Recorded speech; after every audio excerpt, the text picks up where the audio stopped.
Di kota Mekah yang mulia, hiduplah seorang wanita terhormat dari Bani Makhzum. Namanya Fatimah binti Amr bin Aid bin Imran bin Makhzum bin Yakhzah bin Murrah. Dari rahim wanita mulia inilah lahir seorang pemuda Quraisy yang kelak akan membawa garis keturunan suci, Abdullah bin Abdul Muthalib. Abdullah adalah putra yang paling tampan di antara anak-anak Abdul Muthalib. Ia dikenal dengan jiwanya yang bersih, budi pekertinya yang lembut, dan wajahnya yang bercahaya. Di antara semua putra-putranya, Abdullah lah yang paling disayangi oleh ayahnya. Dialah putra pilihan yang hampir dijadikan kurban dalam nazar ayahnya.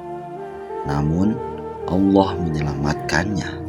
Karena dari keturunan Abdullah inilah kelak akan lahir penutup para nabi, Muhammad Sallallahu Alaihi Wasallam. Hari di mana Abdul Muthalib mengumumkan nazarnya di hadapan anak-anaknya, suaranya begitu berat namun tegas dalam keyakinan. Beliau pun berkata, "Wahai anak-anakku, aku telah bernazar kepada Robku bahwa bila aku dikaruniai 10 anak laki-laki dan mereka tumbuh dewasa, maka satu di antara kalian akan kupersembahkan sebagai kurban di hadapan Ka'bah." Suasana pun hening.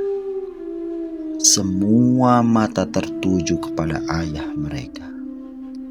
Dengan tangan bergetar, Abdul Muthalib menulis nama-nama putranya di atas batang-batang panah yang kelak akan diundi di sisi berhala Hubal sesuai adat kaum Quraisy kala itu. Namun di dalam hatinya ia hanya berharap kepada Allah, Tuhan yang Maha Esa, agar nazarnya diterima dengan keridhaan, bukan dengan kehilangan. Panah-panah itu telah ditulis dengan nama-nama putra Abdul Muthalib. Di hadapan Ka'bah yang agung, undian itu pun dimulai. Suasana hening, tiada suara selain desir angin sore Mekah. Satu persatu anak panah diambil, hingga akhirnya keluar satu nama. Nama itu adalah Abdullah. Terheninglah pelataran Ka'bah. Abdul Muthalib menatap ke tanah. Wajahnya tak bergeming, namun dadanya berguncang oleh beratnya takdir. Dengan langkah perlahan, ia mendekati Abdullah, anak yang paling ia cintai, yang paling bersih jiwanya, dan paling disayangi. Lalu, dengan suara yang hampir berbisik, ia berkata, "Wahai anakku, engkaulah yang Allah pilih untuk menepati nazarku." Dan dengan hati berat, Abdul Muthalib pun membimbing Abdullah menuju Ka'bah yang mulia untuk menunaikan janji kepada Robnya. Ketika Abdul Muthalib bersiap menunaikan nazarnya, orang-orang Quraisy datang menahannya. Mereka berkata, "Jangan, wahai pemuka Quraisy, jangan kau sembelih anakmu sendiri." Dari pihak ibunya Bani Makhzum berdiri dengan air mata, dan Abu Thalib dengan penuh hormat memegang tangan ayahnya. "Wahai ayahku, Abdullah adalah saudara kami. Ia darah kami dan cahaya yang kami cintai." Abdul Muthalib menundukkan wajahnya. Suaranya berat namun tenang. "Lantas, apa yang harus kuperbuat dengan nazarku?"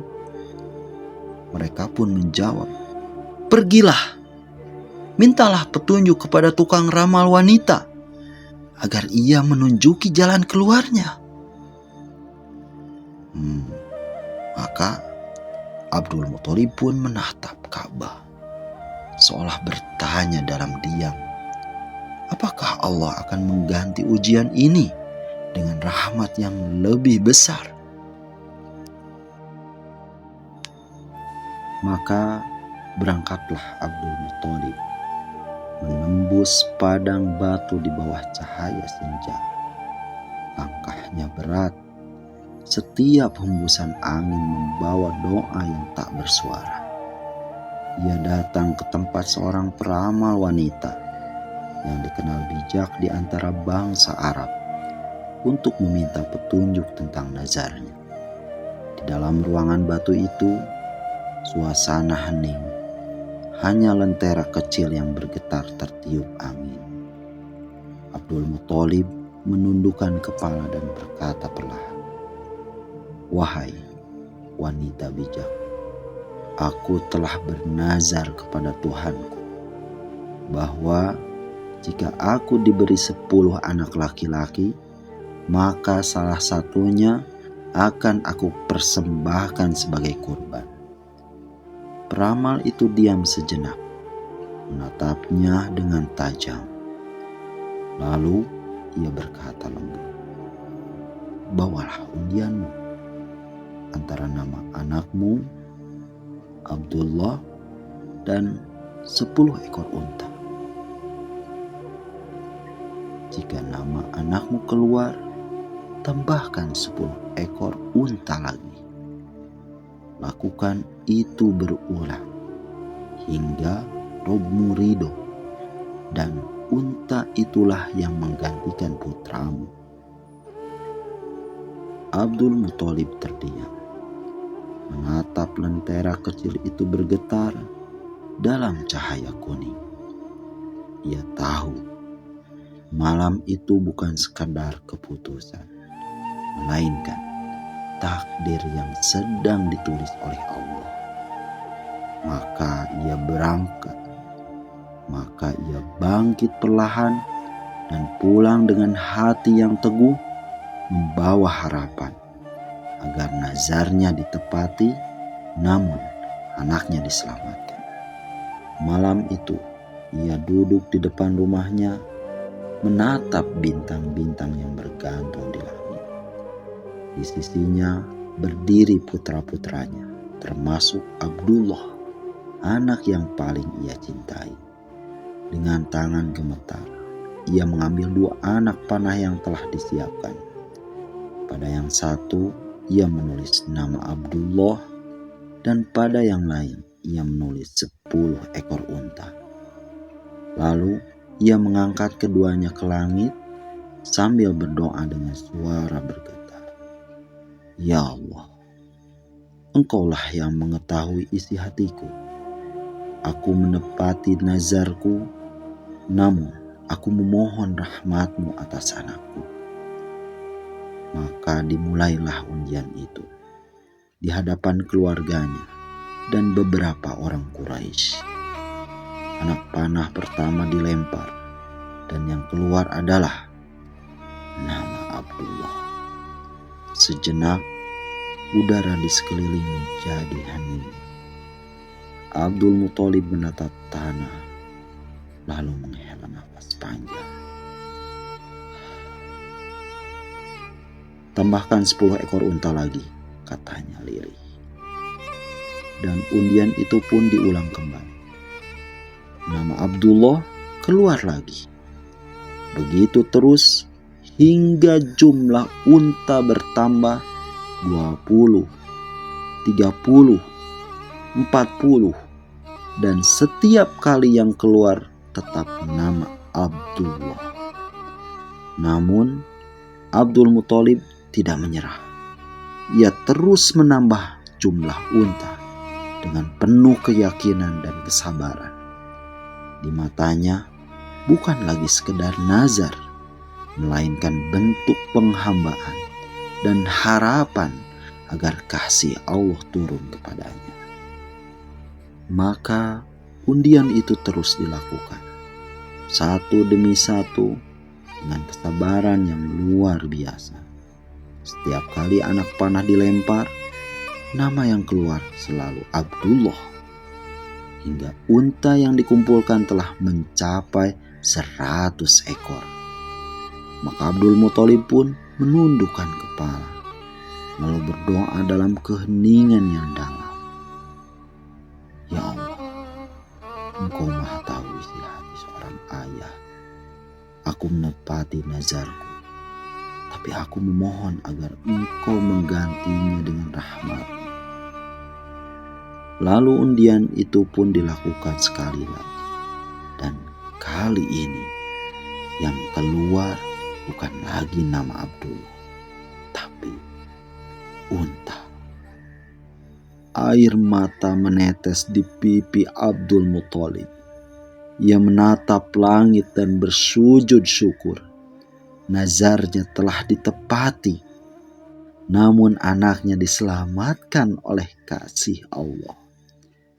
Maka disembelihlah 100 ekor unta itu sebagai pengganti Abdullah. Unta-unta itu dibiarkannya di padang pasir, tidak melarang siapapun yang ingin mengambilnya, baik manusia maupun binatang buas. Sejak peristiwa itu, dia tebusan atas jiwa yang terbunuh di kalangan bangsa Arab berubah dari 10 menjadi 100 ekor unta. Dan ketetapan itu kelak disahkan oleh Islam menjadi hukum yang membawa keadilan dan kasih sayang. Diriwayatkan dalam Tarikh At-Tabari 151 hingga 155. Rasulullah SAW bersabda, "Akulah anak cucu dari 2 orang yang dipersembahkan sebagai kurban, yakni Nabi Ismail alaihissalam dan ayah beliau Abdullah bin Abdul Muthalib. 2 pengorbanan besar, 2 hati yang tunduk kepada perintah Allah. Dari keduanya lahirlah cahaya yang menerangi dunia, Nabi Muhammad SAW, rahmat bagi seluruh alam." Dari sebuah nazar lahirlah ujian. Dari ujian lahirlah pengorbanan. Dan dari pengorbanan itu Allah menurunkan rahmat-Nya yang luas. Rahmat yang mengalir dari hati Abdul Muthalib kepada putranya Abdullah dan kelak menyinari dunia melalui kelahiran Nabi Muhammad SAW. Kisah ini bukan sekedar sejarah, tapi cermin tentang bagaimana iman dan kesetiaan menjadi jalan turunnya rahmat Allah. Bahwa setiap ujian memiliki hikmah, setiap pengorbanan memiliki pengganti, dan setiap air mata seorang hamba tak pernah sia-sia di sisinya. Kisah yang baru saja kita saksikan diambil dari kitab Ar-Rahiq Al-Makhtum, Sirah Nabawiyah karya Syekh Saifur Rahman Al-Mubarakfuri rahimahullah, seorang ulama besar dari India yang karyanya menjadi rujukan dunia Islam tentang perjalanan hidup Rasulullah SAW. Semoga kisah ini menumbuhkan cinta kita kepada Allah dan menambah rindu kita kepada Rasulullah SAW. Segala puji bagi Allah yang telah menurunkan rahmat-Nya melalui kisah para pendahulu kita. Allahumma sholli wa sallim ala nabiyyina Muhammad wa ala alihi wa sahbihi ajma'in. Terima kasih telah menonton. Kisah ini adalah bagian dari seri nasab dan keluarga Rasulullah SAW.